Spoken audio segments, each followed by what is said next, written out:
Grace, what did you just do?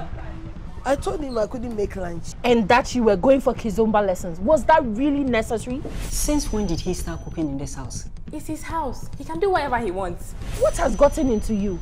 You have spent your whole life praying, fasting, fighting, and God knows what, just to get your husband's attention. Today you have the attention and you are throwing it to the dog. Searching for somebody that'll take you out and do you right.